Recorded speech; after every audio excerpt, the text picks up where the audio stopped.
Hi friends, welcome to Mana Vidya Alladi Publications YouTube channel. నేను మీ Balu sir. So friends మీ అందరి కోసం scheme సంబంధించిన announcement అండి. సో మన ఛానల్ లింక్ మన యాప్ లింక్ డిస్క్రిప్షన్లో అందుబాటులో ఉంటుంది. మీ అందరూ కూడా మన యాప్ డౌన్లోడ్ చేసుకోండి. అదేవిధంగా కేంద్ర ప్రభుత్వానికి సంబంధించిన పథకాలు అప్డేటెడ్ బడ్జెట్తో సహా, అదేవిధంగా రాష్ట్ర ప్రభుత్వానికి సంబంధించిన పథకాలు విధానాలు అప్డేటెడ్ ఈ సంవత్సరం బడ్జెట్తో సహా మీ అందరికీ ఈబుక్లోకి అందుబాటులోకి తీసుకొని రావడం జరిగింది. కేంద్ర ప్రభుత్వానికి సంబంధించిన పథకాలు కేవలం 39 రూపాయలు మాత్రమే, రాష్ట్ర ప్రభుత్వానికి సంబంధించిన పథకాలు కేవలం 49 రూపాయలు మాత్రమే అండి. కాబట్టి ఈ అవకాశాన్ని అందరూ కూడా ఉపయోగించుకోండి. డౌన్లోడ్ మన విద్య అల్లాడి పబ్లికేషన్స్ యాప్ అండ్ వీటిని యూజ్ చేసుకునే ప్రయత్నం చేయండి. మీ ఫ్రెండ్స్ కూడా షేర్ చేసే ప్రయత్నం చేయండి. ఓకేనా స్టూడెంట్స్? సో ఓకే స్టూడెంట్స్, ఈరోజు క్లాస్ స్టార్ట్ చేసే కంటే ముందు నిన్న అడిగిన క్వశ్చన్కి, ప్రీవియస్ క్లాస్ క్వశ్చన్కి మనం ఆన్సర్ చూద్దాము. చూడండి, ఎస్టర్డేస్ క్వశ్చన్. భారతదేశంలో సివిల్ సర్వీసెస్ దినోత్సవం ఎప్పుడు జరుపుకుంటారు? ఓకేనా, సివిల్ సర్వీసెస్ డే ఎప్పుడు జరుపుకుంటాము అంటే ఏప్రిల్ 21 సివిల్ సర్వీసెస్ డే. ఓకేనా, ఎందుకు అంటే మొదటిసారిగా ఇండియాకి ఇండిపెండెన్స్ వచ్చిన తర్వాత, భారతదేశానికి స్వాతంత్రం వచ్చిన తర్వాత మొదటి సివిల్ సర్వీసెస్ బ్యాచ్ ఏదైతే ఉంటుందో ముస్సోరిలో ఉంటుంది. వీళ్ళకి సంబంధించిన ట్రైనింగ్ సెంటర్. అక్కడ అప్పటి హోమ్ మినిస్టర్, ఉప ప్రధాని Sardar Vallabhbhai Patel April 21 POP passing out సంబంధించి ఆ రోజు సమావేశంలో పాల్గొనడం జరిగింది. అందుకే సివిల్ సర్వీసెస్ డేగా జరుపుకుంటున్నాం. ఫాదర్ ఆఫ్ సివిల్ సర్వీసెస్ అని ఎవరు అంటారు? తెలిస్తే కనుక కామెంట్లో పోస్ట్ చేయండి. మిగతా ఆప్షన్స్ తీసుకుంటే మార్చ్ 15 కన్జ్యూమర్ ప్రైస్ డే అంటే వినియోగదారుల దినోత్సవం అండి. వినియోగదారుల దినోత్సవం. నెక్స్ట్ ఏప్రిల్ 22 ధరిత్రి దినోత్సవం, ఎర్త్ డే. ఓకేనా, ధరిత్రి దినోత్సవం అంటాం. ధరిత్రి అంటే ఎర్త్. ఓకేనా, ఎర్త్ డే. ఓకేనా, next April 23 world books day. ఓకేనా, వరల్డ్ బుక్స్ డే. ఓకేనా, పుస్తకాల దినోత్సవం, వరల్డ్ బుక్స్ డే. నెక్స్ట్ జాతీయ పంచాయతీరాజ్ దినోత్సవం ఏ రోజున జరుపుకుంటాము? పంచాయతీరాజ్ దినోత్సవం ఎప్పుడు అంటే ఏప్రిల్ 24. ఎందుకు అంటే 73వ రాజ్యాంగ సవరణ అనేది, 73rd కాన్స్టిట్యూషనల్ అమెండ్మెంట్ అనేది పంచాయతీరాజ్ సంస్థలకు చట్టబద్ధత కల్పించడం. ఇది 1993 ఏప్రిల్ 24 నుంచి అమల్లోకి వచ్చింది. కాబట్టి ఏప్రిల్ 24 అనేది మనము జాతీయ పంచాయతీరాజ్ దినోత్సవంగా జరుపుకుంటున్నాము. నెక్స్ట్ ఏప్రిల్ 25 ఏంటిది అంటే మలేరియా దినోత్సవం అండి. ఓకేనా, ఇంటర్నేషనల్ మలేరియా దినోత్సవం. ఓకేనా, మలేరియా దినోత్సవం. ఓకే, ఏప్రిల్ 22 ఇందాకనే చెప్పుకున్నామండి, ఎర్త్ డే. ఓకేనా, ఎర్త్ డే, ధరిత్రి దినోత్సవం, earth day. April 18 world heritage day. గుర్తుపెట్టుకోండి, వరల్డ్ హెరిటేజ్ డే, ప్రపంచ వారసత్వ దినోత్సవం.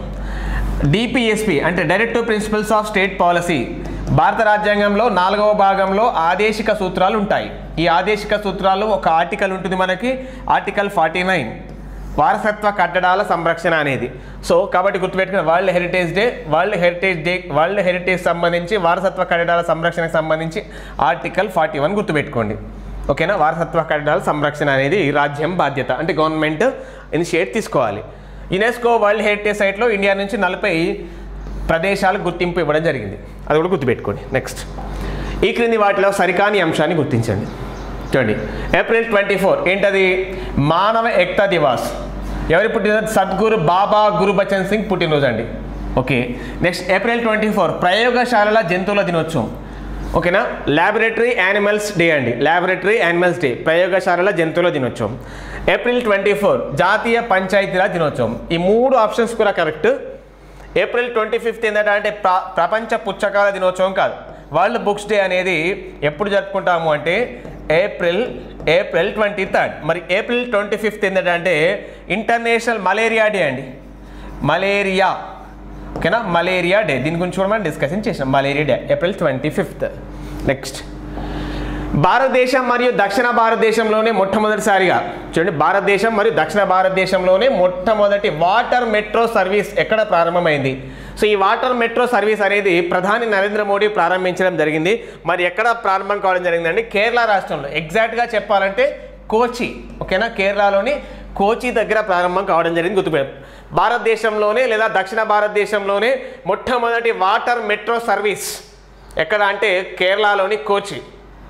కొన్ని దీవులను కలుపుకుంటూ ఉంటుందని, దాదాపు 10-12 దీవులు కలపడం జరుగుతుంది. చూడండి ఈ మెట్రో సర్వీస్కి జర్మనీ దేశానికి చెందిన KfW సంస్థ సహకారం అందించింది. అంటే జర్మనీ దేశానికి సంబంధించిన సంస్థ సహకరించడం జరిగింది. మొత్తం ఖర్చు ఎంత అయిందంటే దీనికి 1136 కోట్లు అండి. సో ఈ బోట్స్ యొక్క స్పీడ్ ఎంత అంటే 15 to 20 km/h అండి, చాలా తక్కువ స్పీడే ఉంటుంది. మొత్తం 78 ఎలక్ట్రానిక్ హైబ్రిడ్ బోట్లను ఏర్పాటు చేశారు. ఓకేనా, మొత్తం 78 ఎలక్ట్రానిక్ హైబ్రిడ్ బోట్లను ఏర్పాటు చేయడం జరిగింది. బోట్లను నెక్స్ట్ జూన్ 7-8 తేదీలో ప్రపంచ ఆర్టిఫిషియల్ ఇంటెలిజెన్స్, చూడండి ఇంటర్నేషనల్ వరల్డ్ ఆర్టిఫిషియల్ ఇంటెలిజెన్స్ అంటే AI ఆర్టిఫిషియల్ ఇంటెలిజెన్స్ ప్రదర్శన ఏ నగరంలో జరగనుంది?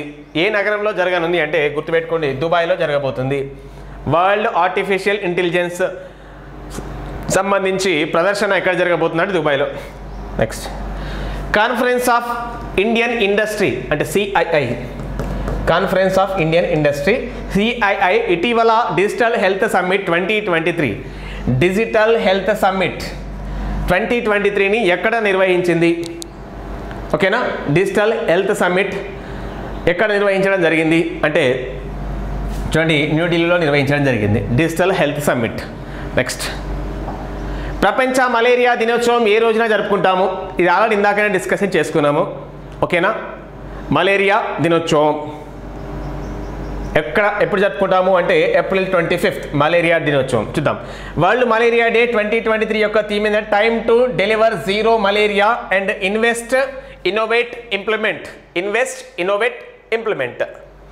మిగతా ఆప్షన్స్ తీసుకుంటే April 23rd ఓకేనా, వరల్డ్ బుక్స్ డే, ఇందాకనే మనం మాట్లాడుకున్నాం బుక్స్ డే, మీకు కావాలని రిపీట్ చేయడం జరుగుతుందండి, గుర్తుంటుంది కాబట్టి.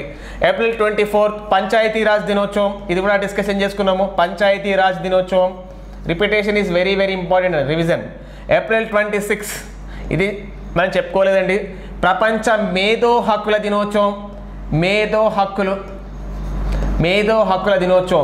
హక్కుల దినోత్సవం ఓకేనా, అంటే ఆర్టిఫిషియల్ ఇంటెలిజెన్స్ అంటాం కదండి అది. ఓకే, నెక్స్ట్ ప్రపంచ మేధో హక్కుల దినోత్సవం ఎప్పుడు జరుపుకుంటాము? సో ఇందాకనే డిస్కషన్ చేసుకున్నామండి. April 26 world intellectual property rights day. 2023 theme women and IP accelerating innovation and creativity. Accelerating innovation and creativity. ప్రపంచ మేధో హక్కుల దినోత్సవం ఎప్పుడు జరుపుకుంటారు? ఓకేనా, దానికి సంబంధించి.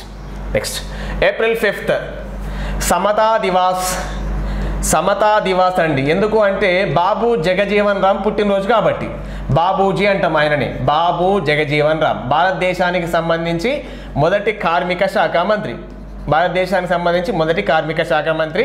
ఈయన ఉప ప్రధానమంత్రిగా కూడా పనిచేయడం జరిగింది. చూడండి కేంద్రంలో 28 సంవత్సరాలు కేంద్ర మంత్రిగా పనిచేసిన వ్యక్తి. Next April 7 world health day. మరి వరల్డ్ హెల్త్ ఆర్గనైజేషన్ ఎక్కడ ఉంటుంది? WHO అంటే జెనీవాలో ఉంటుంది. గుర్తుపెట్టుకోండి, 1948లో జెనీవా కేంద్రంగా ఏర్పడింది. World health day April 7th. Next April 13 ఇదేంటంటే అంటే 1919లో జలియన్ వాలాబాగ్ సంఘటన జరిగింది కాబట్టి జలియన్ వాలాబాగ్ మసాకర్ డే, జలియన్ వాలాబాగ్ దినోత్సవం అంటాము, గుర్తుపెట్టుకోండి. నెక్స్ట్ ఏ క్రికెట్ స్టేడియంలో ఒక స్టాండ్స్కి సచిన్ తెందుల్కర్ పేరు పెట్టారు? ఓకేనా, క్రికెట్ స్టాండ్కి సంబంధించి షార్జా క్రికెట్ స్టేడియం అండి. షార్జా క్రికెట్ స్టేడియం సంబంధించి ఒక స్టాండ్ పేరు సచిన్ టెండూల్కర్ పేరు పెట్టడం జరిగింది. దాంతోపాటు గుర్తుపెట్టుకోండి సిడ్నీ క్రికెట్ స్టేడియం అంటే SCG అంటాం, సిడ్నీ క్రికెట్ గ్రౌండ్ అంటారు. ఓకేనా, SCG ఇది ఆస్ట్రేలియాలో ఉంటుంది సిడ్నీ అనేది. ఇక్కడ మొత్తం 5 గేట్స్ ఉంటాయండి. అందులో ఒక గేట్ పేరు సచిన్ టెండూల్కర్ గేట్గా పెట్టడం జరిగింది. ఇది గుర్తుపెట్టుకోండి. నెక్స్ట్ భారత హాకీ జట్టు స్పాన్సర్గా ఏ రాష్ట్రము? 432.12 432.12 కోట్ల రూపాయలను చెల్లించి 2033 దాకా స్పాన్సర్షిప్ చేయనుంది. అంటే నెక్స్ట్ 10 years ఇండియన్ హాకీ టీంకి స్పాన్సర్ ఏ స్టేట్ అంటే గుర్తుపెట్టుకోండి, ఒడిశా. ఆల్రెడీ స్పాన్సర్గా ఉంది ఒడిశా, స్టిల్ కంటిన్యూ చేస్తుంది. ఒడిశా రాష్ట్రం అంటే హాకీ ఇండియా అని గుర్తుపెట్టుకునే ప్రయత్నం చేయండి. నెక్స్ట్ కొన్ని ఇంపార్టెంట్ పేపర్ కటింగ్స్ అండి చూద్దాం. ఇటీవల వార్తల్లోకి వచ్చిన ఎల్లో స్టోన్ చూడండి. ఎల్లో స్టోన్ నేషనల్ పార్క్ ఏ దేశంలో ఉంది? ఎల్లో స్టోన్ నేషనల్ పార్క్ అనేది అమెరికాలో ఉంది. చూద్దాం మరి. ప్రపంచంలోనే తొలి వన్యమృగ సంరక్షణ కేంద్రంగా గుర్తింపు పొందిన ఈ జాతీయ పార్క్ ప్రపంచంలోనే తొలి వన్యమృగ సంరక్షణ కేంద్రం అంటే వైల్డ్ లైఫ్ ప్రొటెక్షన్ సెంటర్ అండి. పార్క్ ఈ మధ్యనే 151వ వార్షికోత్సవాన్ని జరుపుకుంది. 151 అండి దీన్ని 1872లో ఏర్పాటు చేశారు. ఇక్కడ అంటే అమెరికాలో ఉంటుంది. ఓకే. నెక్స్ట్ జాతీయ జన ఔషధి దినోత్సవాన్ని ఏ రోజున నిర్వహిస్తారు? ఏ రోజున నిర్వహిస్తారంటే గుర్తుపెట్టుకో, జన్ ఔషధి దివాస్. జాతీయ జన ఔషధి దివాస్ ఎప్పుడంటే March 7. చూడండి, జనరిక్ మందులపై అవగాహన కల్పించడమే లక్ష్యంగా ప్రధానమంత్రి భారతీయ జన్ ఔషధి పరియోజన కార్యక్రమంలో భాగంగా ఈ దినోత్సవాన్ని నిర్వహిస్తారు. గుర్తుపెట్టుకోండి. Next international big cat alliance IBCAను ఏ దేశం ప్రారంభించింది? ఏ దేశం ప్రారంభించిందంటే భారతదేశం. నెక్స్ట్ ఈ కార్యక్రమానికి సహాయ సహకారాలు అందించేందుకు 5 ఏళ్లకు గాను $100 million నిధిని ఈ దేశం అంటే ఇండియానే $100 million నిధిని ప్రకటించడం జరిగింది. IBCA 7 సభ్య దేశాలతో కూడిన మండలి ఆధ్వర్యంలో పనిచేస్తుంది. సభ్య దేశాల పదవీ కాలం 5 ఏళ్ళు. ఐక్యరాజ్య సమితి జనరల్ అసెంబ్లీ ఈ సభ్య దేశాలను ఎన్నుకుంటుంది. అదేవిధంగా ఈ ఇంటర్నేషనల్ బిగ్ క్యాట్ అలయన్స్ ఏదైతే ఉందో దీంట్లో మొదటిసారిగా ఫౌండింగ్ మెంబర్గా చేరిన దేశం ఏంటంటే నేపాల్ దేశం. గుర్తుపెట్టుకోండి, ఫౌండింగ్ మెంబర్ కంట్రీ, రీసెంట్గా జాయిన్ కావడం జరిగింది. నెక్స్ట్ 5వ ఏషియన్ ఇండియా వ్యాపార సదస్సును 2023 మార్చి 6న ఎక్కడ నిర్వహించారు? 5వ ఏషియన్ ఇండియా వ్యాపార సదస్సును 2023 మార్చి 6న ఎక్కడ నిర్వహించడం జరిగిందంటే కౌలాలంపూర్ అంటే మలేషియా క్యాపిటల్ కౌలాలంపూర్లో ప్రారంభించడం జరిగింది. చూడండి, strengthening and moving forward Asian India economic relations for the strategic business partnership అనే థీమ్తో ఈ సదస్సును నిర్వహించారు. నెక్స్ట్ చూద్దాం. ఆధార్ ఏకీకృత చెల్లింపుల వ్యవస్థలు అంటే యూనిఫైడ్ పేమెంట్స్ అండి, డేటా పంపిణీ అనే 3 కలిపి భారత్ను ప్రపంచ డిజిటల్ అగ్రగామిగా నిలబెట్టాలని స్టాకింగ్ ఆఫ్ బెనిఫిట్స్ చూడండి, stacking of benefits lessons from India's digital journey అనే శీర్షికతో ఓ కార్యాచరణ పత్రాన్ని ఏ అంతర్జాతీయ సంస్థ తాజాగా విడుదల చేసింది? ఏ సంస్థ అనంటే అంతర్జాతీయ ద్రవ్యనిధి సంస్థ, దీన్ని IMF అంటామండి. ఈ IMF ఎక్కడ ఉంటుందంటే వాషింగ్టన్ DC, ఓకేనా, వాషింగ్టన్లో ఉంటుంది IMF. చూద్దాం మరి. ఈ డిజిటల్ ఇన్ఫ్రాస్ట్రక్చర్ ఉపయోగించడం ద్వారానే భారత్ కరోనా మహమ్మారి కాలంలో నిరుపేద కుటుంబాలకు చెప్పుకోదగిన వాటాతో మద్దతును వేగంగా అందించగలిగింది. ఓకేనా. నెక్స్ట్ తక్కువ నీరు అవసరమయ్యే వరి రకాలను అందుబాటులోకి తీసుకురావడంలో ఏ రాష్ట్రం ముందుంది? చూడండి, తక్కువ నీరు అవసరమయ్యే వరి రకాలను అందుబాటులోకి తీసుకురావడంలో ఏ రాష్ట్రం ముందుంది అంటే తెలంగాణ. చూడండి, దేశవ్యాప్తంగా గత 3 ఏళ్లలో 17 రకాల వరి వంగడాలు శాస్త్రవేత్తలు ఆవిష్కరించారు. వాటిలో తెలంగాణ సోనా కూనారం 1638, కూనారం 118, వరంగల్ 962, జగిత్యాల 94423, తెల్లహంస MTU 1010 పిలిచే 7 తెలంగాణ అభివృద్ధి చేసింది. చాలా ఇంపార్టెంట్ అండి. నెక్స్ట్ అగ్ని నిరోధక పత్తి వంగడాలను తాజాగా ఏ దేశ శాస్త్రవేత్తలు ఆవిష్కరించారు? చూడండి, మంటలను వ్యాపించజేయకుండా ఆర్పివేసుకునే స్వభావం కలిగిన సరికొత్త తెల్ల పత్తి రకాలను ఈ దేశ శాస్త్రవేత్తలు రూపొందించారు. జన్యు మార్పిడి అవసరం లేకుండా సాంప్రదాయ సెలెక్టివ్ బ్రీడింగ్ పద్ధతిలోనే శాస్త్రవేత్తలు వెలువరించారు. సో ఏ కంట్రీ అంటే ఇక్కడ అమెరికా దేశానికి సంబంధించిన శాస్త్రవేత్తలు. నెక్స్ట్ చూడండి, ఇక్కడ ఒక పిక్ చూడండి. పరశురామ జయంతి సందర్భంగా మధ్యప్రదేశ్లోని భోపాల్లో నిర్వహించిన కలశ యాత్ర. చూడండి, పరశురామ అంటే పరశురాముని జయంతి సందర్భంగా కలశ యాత్రను ఎక్కడ నిర్వహిస్తారు అంటే మధ్యప్రదేశ్లోని భోపాల్లో నిర్వహించడం జరుగుతుంది, గుర్తుపెట్టుకోండి. నెక్స్ట్, ఆర్చరీలో ప్రపంచ రికార్డు అని ఇవ్వడం జరిగింది. తెలుగు అమ్మాయి వెన్నం జ్యోతి సురేఖ తుర్కియేలో అంటే టర్కీ జరుగుతున్న ఆర్చరీ ప్రపంచ కప్ స్టేజ్ 1 టోర్నమెంట్లో మహిళల కాంపౌండ్ వ్యక్తిగత విభాగం ర్యాంకింగ్స్లో రౌండ్లో ప్రపంచ రికార్డుతో అదరగొట్టింది. అంటే ఏమి ప్రపంచ రికార్డు సృష్టించడం జరిగింది. అదేవిధంగా గోల్డ్ మెడల్ కూడా సాధించడం జరిగింది. నెక్స్ట్, రెస్ట్ ఆఫ్ ది వరల్డ్కు చెస్ టైటిల్ చూడండి. Kazakhstan rest of the world మహిళల జట్ల మధ్య జరిగిన చెస్ టోర్నమెంట్లో రెస్ట్ ఆఫ్ ది వరల్డ్ జట్టు టైటిల్గా దక్కించుకుంది. భారత్ నుంచి హారిక అంటే Dronapalli Harika, Savithashri rest of the world జట్టుకు ప్రాతినిధ్యం వహించారు. అంటే భారతదేశం నుంచి హారిక, సవితశ్రీ ఇద్దరు పార్టిసిపేట్ చేయడం జరిగింది. Next, national issues. క్వాంటమ్ మిషన్కి ఆమోదం. ఓకే, క్వాంటమ్ సాంకేతికతో శాస్త్రీయ పారిశ్రామిక పరిశోధన అభివృద్ధి కార్యక్రమాలు ప్రోత్సహించే జాతీయ క్వాంటమ్ మిషన్కు కేబినెట్ ఆమోదం తెలిపింది. 2023-31 మధ్య 6,000 కోట్లతో దీన్ని ఖర్చు చేశారు. సో క్వాంటమ్ టెక్నాలజీ పైన పరిశోధనలు చేస్తున్న 7వ దేశం మనదండి. ఓకేనా, ఇప్పటికే America, China, Russia, Britain, France లాంటి దేశాలు దీనిపైన రీసెర్చ్ చేయడం జరుగుతుంది. నెక్స్ట్, టీసీఎస్కి టాప్ ప్లేస్ చూద్దాం. భారతదేశంలో పనిచేయడానికి ఉత్తమమైనవిగా ఉద్యోగులు భావిస్తున్న కంపెనీల జాబితాలో Tata consultancy services TCS top ప్లేస్లో నిలిచింది. లింక్డ్ ఇన్ భారతదేశంలో అత్యుత్తమ 25 కంపెనీలతో జాబితా వెలువడించగా అమెజాన్, మోర్గాన్ స్టాన్లీ 2-3 స్థానాల్లో ఉన్నాయి. అంటే ఫస్ట్ ప్లేస్లో టీసీఎస్. ఓకేనా, TCS first place, Amazon second place, Morgan Stanley third place. Next, అతిపెద్ద వాణిజ్య భాగస్వామిగా అమెరికా చూద్దాం. గత ఆర్థిక సంవత్సరంలో భారతదేశానికి అమెరికా అతిపెద్ద వాణిజ్య భాగస్వామిగా నిలిచింది. భారత్ అమెరికా మధ్య ద్వైపాక్షిక వాణిజ్యం గత ఆర్థిక సంవత్సరంలో చూడండి $128.55 బిలియన్ చేరింది. భారత్ నుంచి అమెరికాకు ఎగుమతులు $78.31 బిలియన్ చేరాయి. అమెరికా నుంచి దిగుమతులు 16% పెరిగి $50.24 బిలియన్ నమోదయ్యాయి. అంటే మనం ఎగుమతులు ఎక్కువ చేస్తున్నాము, దిగుమతులు తక్కువ చేసుకుంటున్నాం. కాబట్టి ట్రేడ్ విషయంలో అమెరికాతో పోలిస్తే మన భారతదేశం కొంచెం ముందుందని చెప్పొచ్చు ఈ విషయంలో. Next, China, UAE, Saudi Arabia, Singapore తర్వాత స్థానంలో ఉన్నాయి.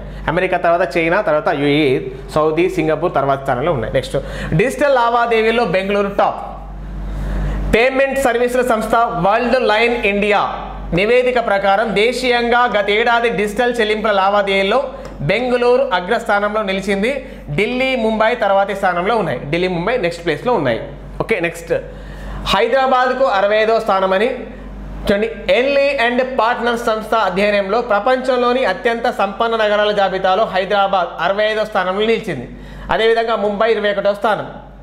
ఓకేనా, గుర్తుపెట్టుకోండి. అమెరికా చూడండి, అమెరికాలోని న్యూయార్క్ అనేది ఫస్ట్ ప్లేస్లో నిలిచింది. న్యూయార్క్ ఫస్ట్ ప్లేసు, టోక్యో అనేది సెకండ్ ప్లేస్లో ఉంటుంది. టోక్యో సెకండ్ ప్లేస్, గుర్తుపెట్టుకోండి. నెక్స్ట్ చూడండి, మను భాకర్ కొంతమంది వ్యక్తుల గురించి తీసుకుందామని, ఇంపార్టెంట్ పర్సన్స్, రీసెంట్ న్యూస్లో ఉన్న వాళ్ళు.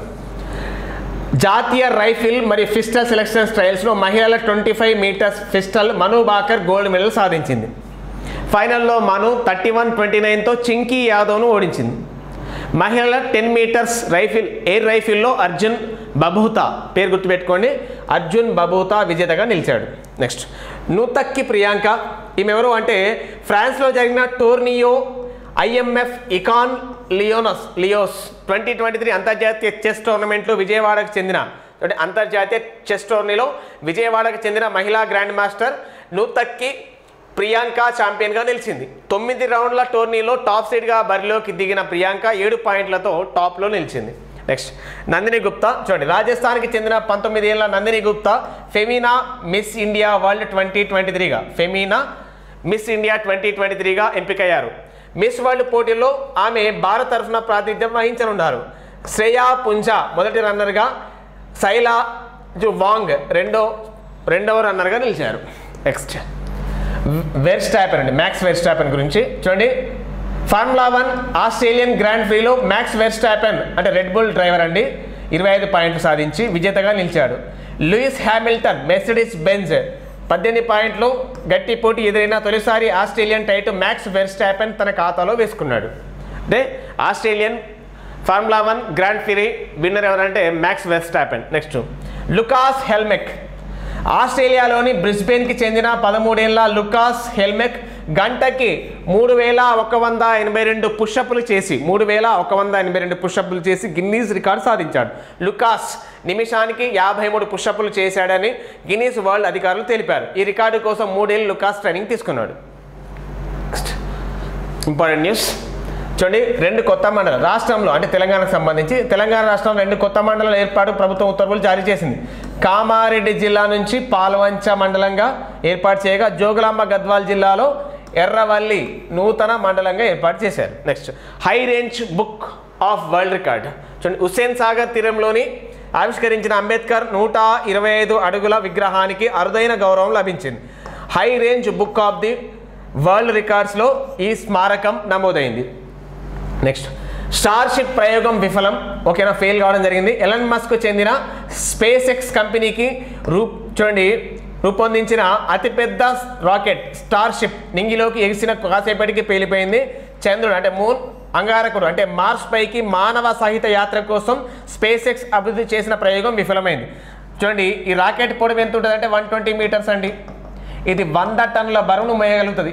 100 టన్నుల బరువులను మోయగలుగుతుంది అండి. 100 టన్నుల బరువు మోయగలుగుతుంది.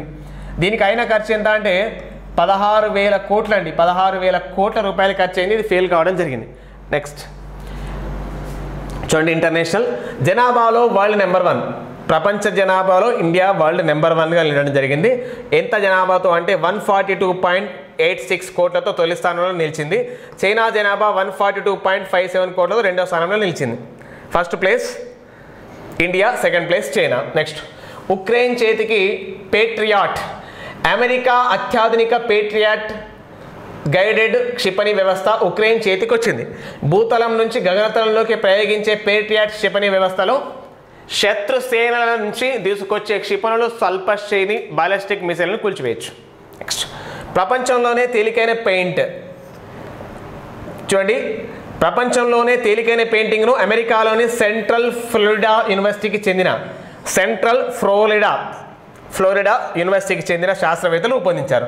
ఎలాంటి రంగు లేకుండా ఉండే ఈ ప్లాస్మోనిక్ పెయింట్ను ఏ రంగంలోకి అయినా సులువుగా మార్చుకోవచ్చు. ఈ పెయింటింగ్ను యూనివర్సిటీ ఆఫ్ ప్రొఫెసర్ దేబాశిష్ చందా నాయకత్వం వహించారు. మరి దేని నుంచి తయారు చేశారంటే ఇది చూడండి,